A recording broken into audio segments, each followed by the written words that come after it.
Well, today marks the official peak of the Atlantic hurricane season, but you wouldn't know it from the calm conditions. Experts say climate change may be reducing the number of storms, but increasing the strength of those that do develop.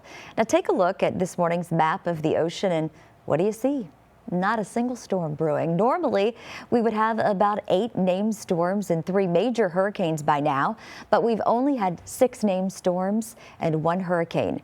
Some meteorologists say a lot of warm water at the start of the season had many predicting a busy year. Now keep in mind, the long-range forecast does suggest a hurricane could form sometime next week. I guess we'll have to wait and see, Joel, but good news, but not typical for hurricane season. Right, not typical at all, and it's absolutely true. There's not a whole lot of activity going on at the moment. We do have a little bit of convection going on, but really no organized storm activity.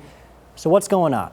Well, for one thing, we do have Saharan dust coming in from Africa, and this is a failure mode for any tropical storm that tries to develop. These are fine little particles of dust lofted in the air, and that does play a little bit of a role in suppressing hurricane activity.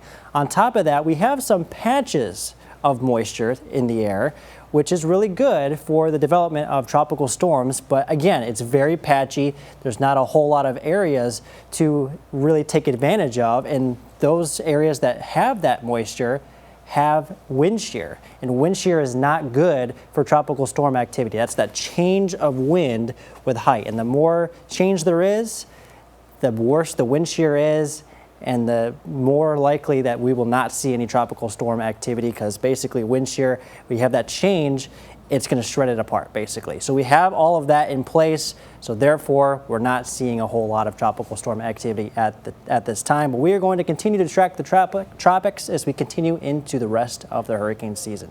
Now,